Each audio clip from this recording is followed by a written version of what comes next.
Well, today is day 21 of the war and there are no signs of de-escalation. What's becoming more clear is a shift in strategy with both the sides targeting key energy infra, oil fields, refineries and gas hubs. After Israel's strike on Iran's South Pars gas field, Iran has now retaliated by hitting Qatar and Israel's infra. In a late-night presser, Israeli Prime Minister has now confirmed that Israel acted alone in striking this gas facility amid the growing question over the coordination with the United States. He also indicated that further attacks were held back following a request that came in from US President Donald Trump. Listen in to what he said. Well, I'll say two things. Fact number one, Israel acted alone against the Slawiya gas compound. Fact number two, President Trump asked us to hold off on future attacks, and we're holding out. And we have another reaction coming in from the Israeli Prime Minister. He has dismissed the reports claiming that Israel dragged the United States into the war. He said, and I quote, "Does anyone really think that someone can tell President Donald Trump what to do? Come on," this is what he said, also adding that Donald Trump always makes the decision on what he thinks is good for his country. Listen in. And I want to close these opening remarks with one other fake news, and that is that Israel somehow dragged the U.S. into a conflict with Iran. Does anyone really think that someone can tell President Trump what to do? Come on.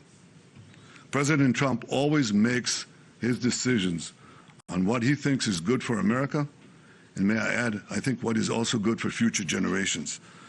Together in close coordination with President Trump, close coordination between America and Israel, our militaries, our intelligence services, we're achieving goals in lightning speed. But I want to say another word. It's been said that for 40 years, I've been saying that Iran is a danger to Israel and a danger to the world. That is true. You know who else said that? President Trump. Right before his second term, before he was reelected, I went to see him in Mar-a-Lago. The first thing he said to me was, "Bibi, we've got to make sure that Iran doesn't have nuclear weapons." He said that to me. I didn't say it to him. He didn't need any convincing there either. And we have more breaking update coming in, a statement that is coming from the Israeli Prime Minister. He has now hinted at the ground action, saying that airstrikes are not enough. In fact, he has gone on to say that now the ground operation is also required. Listen into what he said.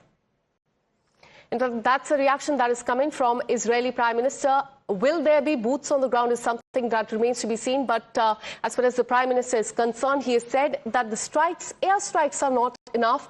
Ground operation is also required. So will, in fact, as far as Israel is concerned, will they also make a military move or not is something that remains to be seen. But for more on that, let me go across to Major General Shashi Asthana. Thank you so much, sir, for connecting with us. How do you look at the situation on the ground right now? In the last 24 hours, the bombings have continued. And now, as far as the Israeli Prime Minister is concerned, he is saying that there could be boots on the ground. Airstrikes are clearly not enough. Your take on this? See, as far as Netanyahu is concerned, his boots on ground means what he's going to do in Lebanon.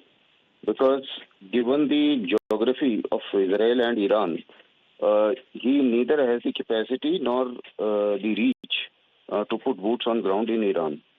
So if he is talking of boots on ground, as far as I would read it, that he is looking at Lebanon and trying to dismantle the infrastructure of Hezbollah physically.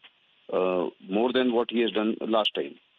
So that's the Netanyahu part. As far as the Americans are concerned, they are also somehow saying that they are deliberating boots on ground. Now, that deliberating boots on ground is that they cannot put boots on ground in the mainland of Iran for the simple reason because that requires a ground logistic chain which they have not prepared.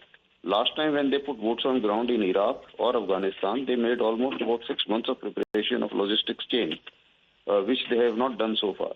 Now, in this particular case, the boots on ground could mean that they may try and capture Kharg Island or something like that, or some coastal areas which are blocking the Strait of Hormuz, that is to physically clear the Strait of Hormuz.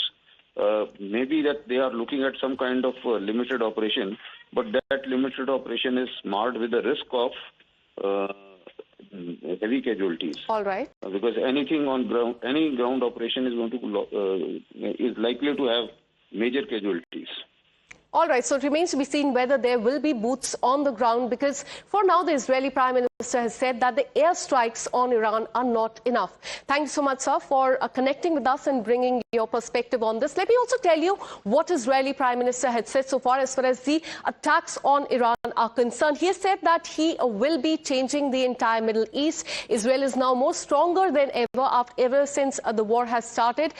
He has changed Israel into a global power.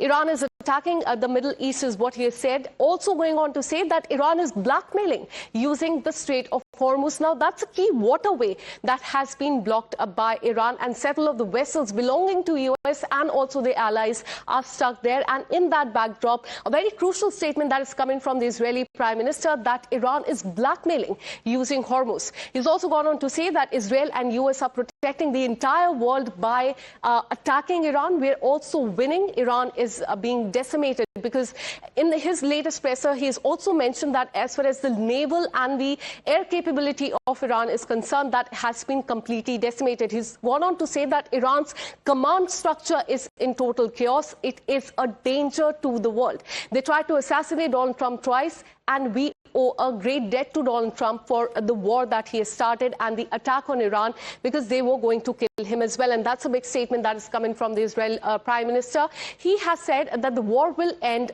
earlier than people think otherwise, because no timeline so far has been given by Israel. On the other hand, Donald Trump time and again has said ever since the war has started that this will end in another 4 to 5 weeks. But as far as the Israeli Prime Minister is concerned, he said that the war will end earlier than most of the people think. So it remains to be seen how that really pans out.